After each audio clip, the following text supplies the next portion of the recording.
Vegetarian Sayings of Jesus, today on Spiritual Awakening Radio, the latest installment exploring the vegetarianism and veganism of early Christianity. The previous program, the previous podcast in this series was about the vegetarian apostles of early Christianity. Uncovering a vegetarian Jesus, or Yeshua, at the beginning of Christianity. Keith Akers writes, the very earliest layer of historical evidence about Christianity, the letters of Paul, the epistles of Paul, indicate that vegetarianism was a hot topic in the early church before the destruction of the temple, before the Gospels were even written, and before theological assumptions colored later Christian histories. Paul is clearly enmeshed in a huge controversy over vegetarianism. The outlines of this controversy are found in Romans chapter 14, 1 Corinthians chapters 8 through 10, and Galatians 2 of his New Testament letters or epistles. With the early apostles, we find references like this. Rather than operating some fish market still in Galilee after all of these years, we get quotes like this. John never ate meat. James, the brother of the Lord, lived on seeds and plants and touched neither meat nor wine. Of the apostle Thomas, it is said, he continuously fasts and prays, abstaining from the eating of flesh. The apostle Matthew partook of seeds and nuts, hard-shelled fruits, and vegetables without flesh. And Peter said, I live on olives and bread, to which I only rarely add vegetables, unquote. How can it be that Jesus' own brother, James the Just, the apostles of the original Jesus movement that Paul was arguing with in his epistles that date back to around 50 AD or so, could all be documented as vegetarians, and yet the founder of this new religious movement was a meat-eating Messiah? If the founder of this group was pro-meat-eating, why was his own brother, the apostles, and this Jerusalem community populated by vegetarians? The answer is simple and obvious, though it may come as a surprise to some not acquainted with this landscape of early Christian vegetarianism. The founder of the Jesus movement, Jesus himself, was vegetarian too, and that's why his followers were all vegetarians. And even some of those early church fathers, aware of the Ebionite Gospels, were advocating vegetarianism also, such as St. Jerome, who once said, the consumption of animal flesh was unknown up until the Great Flood. But since the Great Flood, we have had animal flesh stuffed into our mouths. Jesus the Christ, who appeared when the time was fulfilled, again joined the end to the beginning, so that we are now no longer allowed to eat animal flesh, unquote. A pro-vegetarian early church father, St. Jerome, also known as Hieronymus, who apparently was acquainted with the Gospel of the Hebrews, the Gospel of the Ebionites, and the Clementine homilies, with this pro-veg point of view. A vegetarian saying of Jesus preserved in the old Syriac Aramaic manuscript of the Gospel of Luke, the Curetonian manuscript. That's even older than the Syriac Peshitta manuscript, one of the oldest of the ancient manuscripts of the Gospels, one of the earliest layers of Matthew, Mark, Luke, and John. In Luke 21:34 and 35, it says, be on guard so that your hearts do not become heavy with the eating of flesh and with the intoxication of wine, and with the anxiety of the world, and that day come upon you suddenly. For as a snare it will come upon all those who dwell upon the surface of the earth. Another translation of that same verse from the old Syriac Aramaic.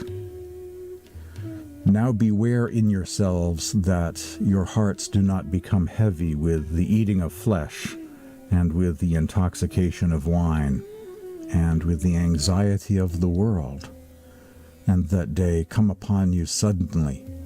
For as a snare it will come upon all them who sit on the surface of the earth. Jesus, Luke chapter 21, verses 34 and 35, from the old Syriac Aramaic manuscript of the Synoptic Gospels. Now, in other translations based on Greek manuscripts of the Gospel of Luke, we find something a little different. This is from the New Living Translation of the same verse. Watch out, don't let your hearts be dulled by carousing and drunkenness, and by the worries of this life. Don't let that day catch you unaware, like a trap. The part about the flesh eating is gone. It's not there. It's been de-vegged, if you will. In the Greek manuscripts used for countless other translations of Luke, including most any modern-day translation you can find, the part mentioning the eating of flesh is no longer there. In the links below, I have a link to an online edition of this old Syriac Aramaic translation of Matthew, Mark, Luke, and John, including the passage I read from the Syriac Luke. It's in both Syriac as well as in English. Also in the links below is the name of the hard copy of that book, of that translation. So you can check this out in either online form, download it as a PDF file, or buy the book, the hard copy book of this particular translation, one of the earliest translations of the Gospel of Luke in the Syriac Aramaic, which preserves this vegetarian saying of Jesus. Epiphanius, the feisty early church father, quotes the Gospel of the Ebionites and attributes these words to Jesus. I have come to destroy the sacrifices. That's from Panarion 30:16-5. And quoting Jesus' rejection of the Passover meat in Panarion 30:22-4. And there are references to both of these, this reference to coming to destroy animal sacrifices, as well as abstaining from the Passover meal, or the meat part at least, to be found in the recognitions and homilies of Clement, the Clementine literature. The Ebionite or Hebrew Gospel quotes Jesus as saying, I have come to abolish the sacrifices, and if you cease not from sacrificing, my wrath will not cease from you. Panarion 30:16-5. According to the Gospel of the Ebionites, Jesus also rejected the Passover meal, saying, I have no desire to eat the flesh of this paschal lamb with you, unquote. Jesus stopping animal sacrifice in the Jewish Temple of Jerusalem. As Keith Akers writes, the dispute over vegetarianism in the early church shows that the leadership of the Jerusalem church was vegetarian. The later history of Jewish Christianity indicates that Jewish Christianity was vegetarian and preserved this tradition of defending animals. Jesus' attack on the animal sacrifice business demonstrates that Jesus himself shared these views, unquote. That's from an article, Was Jesus a Vegetarian? By Keith Akers. More about Keith Akers shortly. From the Gospel of John, chapter 2, verses 13-16. When it was almost time for the Jewish Passover, Jesus went up to Jerusalem. In the temple courts, he found men selling cattle, sheep, and doves, and others sitting at tables exchanging money. So he made a whip out of cords and drove all from the temple, both sheep and cattle. He scattered the coins of the money changers and overturned their tables. To those who sold doves, he said, "Get out of here." Most remember the part about Jesus overturning the tables of the money changers in the temple? But the carnistic pro-meat bias most of us have inherited from our culture makes it more difficult to get the full significance of the animal sacrifice prevention going on here, the freeing of the animals aspect of the story. As Cameron Pasha observed in his HuffPo article, Was Jesus a Vegetarian? In the Gospel of John, Jesus physically drives herds of animals out of the temple courtyard using a whip. It's an incredibly powerful visual image, yet in all the years that I have listened to the story of Jesus at the temple, I have never heard anyone focus on this compelling scene. The overturning of the currency tables seems to be what is stuck in the Christian consciousness, and yet the most dramatic and chaotic event in this incident is clearly the freeing of the animal herds, unquote. Jesus from the Gospel of Matthew 9:13. Go and find out what is meant by the scripture that says, "It is kindness that I want, not animal sacrifices." Here Jesus was referring to the passage in the Hebrew Bible that was very popular with the Essenes, the vegetarian branch of Judaism that rejected animal sacrifices in the Temple of Jerusalem and were vegetarians. Hosea 6:6, "For I desire mercy, not sacrifice, and acknowledgement of God rather than burnt offerings," unquote. Like their Essene ancestors and grandparents, the original Jesus movement categorically rejected animal sacrifices in the Temple of Jerusalem and were vegetarians. The author of the book of Revelation in the New Testament also denounced the practice of sacrificing animals in pagan religious rituals and the eating of meat. See the book of Revelation, chapter 2, verses 12 through 17. This view that pagans should also not involve the sacrificing of animals in pagan religious rituals and on holidays or in temples was also the view of the Pythagoreans, the great vegetarian advocates of antiquity, the followers of the philosopher Pythagoras, a known vegetarian of the ancient world.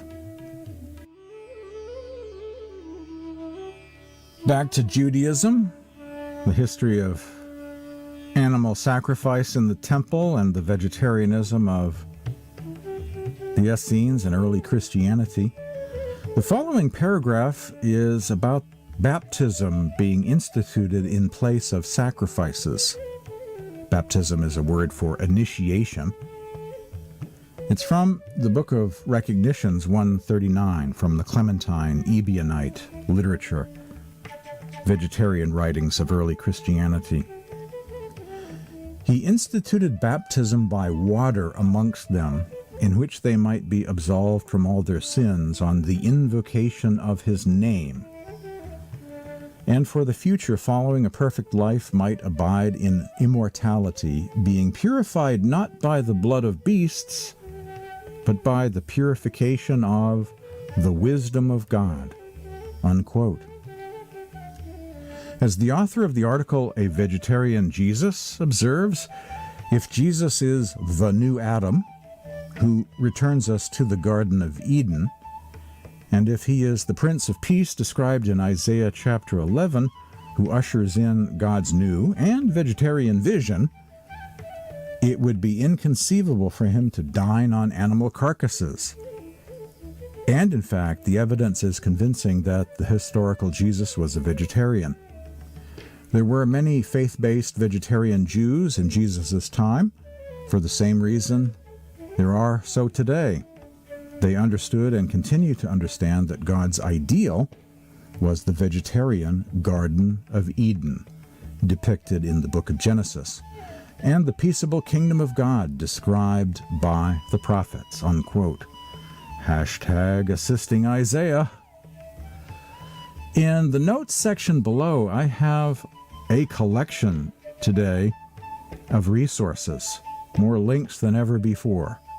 So if you want to avoid learning more about the vegetarianism of Jesus and the original group, Christianity before Paul, the Jesus movement based in Jerusalem, please don't click on any of those links or follow any of those links, because there's a lot of information there. I have my e-booklet online, a link to that, Evidence that Jesus and the original Aramaic Christians were vegetarians, uncovering a vegetarian Jesus at the beginning of Christianity. You can read that online, download it as a PDF file, Kindle, or other ebook formats. Evidence that Jesus and the original Aramaic Christians were vegetarians, excerpts published in the Supreme Master Ching Hai News, issue 110. I have a link to that. I have a link to the old Syriac Aramaic Gospels, the earliest known layer of the four Gospels. This amazing manuscript is online. I quoted from Luke, but there are other interesting passages and interesting differences to be found in this Syriac Aramaic manuscript of Matthew, Mark, Luke, and John, with English translations, and you can also see the Syriac dialect as well. I have a link to a Wikipedia entry about this old Syriac Aramaic Gospel manuscript and the translators, some background information on this subject. I have I list the name of the translator and the name of the book. So if you want a hard copy of that old Syriac Aramaic Gospel manuscript with its English language translation, you can get it in book form, in a hard copy book form as well. I have a link to the article, Was Jesus a Vegetarian? The most excellent research of Keith Akers of the Compassionate Spirit website, and author of 2 absolutely essential books on this subject. I mentioned those 2 books, essential reading. One is called The Lost Religion of Jesus, and the other is Disciples by Keith Akers. I have a link to an article published in the Huffington Post by Cameron Pasha called Was Jesus a Vegetarian? And a link to another article called A Vegetarian Jesus, summarizing some of the key points about the vegetarianism of Jesus and the early Christians, the Jesus movement, the Aramaic Christians long ago. So check that out, and if you're listening to this podcast through some other means, at some other venue where there are no notes or links below, just send me an email. I'll be happy to send you my collection of links. I'll probably even create a web page somewhere which has all of this material together. I can send that right to you. Also, in the link section below, I have a link to the section of my e-library where I keep links to sayings of Jesus from the earliest sources, sayings Gospel Q, Gospel of Thomas, surviving quotes from the Gospel of the Hebrews, Gospel of the Nazareans, Gospel of the Ebionites, and other vegetarian Gospels, especially the Clementine literature in different translations, the Acts and teachings of the Ebionites. That's all there in that section of my e-library. There's a link to that. You can check that all out. And finally, A History of Human and Animal Suffering, the Eating of Meat. I have links to 2 recent articles that are very impressive on the whole history of suffering, self-inflicted diseases due to our improper treatment of animals. And these have led to these epidemics and pandemics and various outbreaks of flus over the decades, killing millions of human beings. Discussing the cause. In order to prevent this kind of pandemic in the future, we need to thoroughly review our relationship with animals, especially now that the number of animal diseases that are transmissible to human beings is increasing.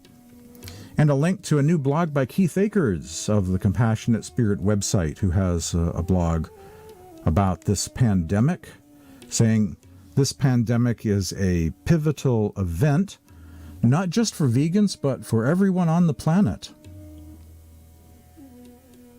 There is no doubt that this pandemic is a consequence of our treatment of animals. I have a link to that as well. And as I mentioned, if you're not listening by way of YouTube and are listening through some other podcast venue and don't have any notes section below, I'll be happy to send this information to you if you email me at this address, james@spiritualawakeningradio.com, james@spiritualawakeningradio.com. Visit my website as well, spiritualawakeningradio.com. There is a donate button at the website to support this ongoing effort, this online and radio and podcast mission, spiritualawakeningradio.com, where you'll also find access to social media for daily spiritual quotes and other resources at the website. For Spiritual Awakening Radio, I'm James Bean.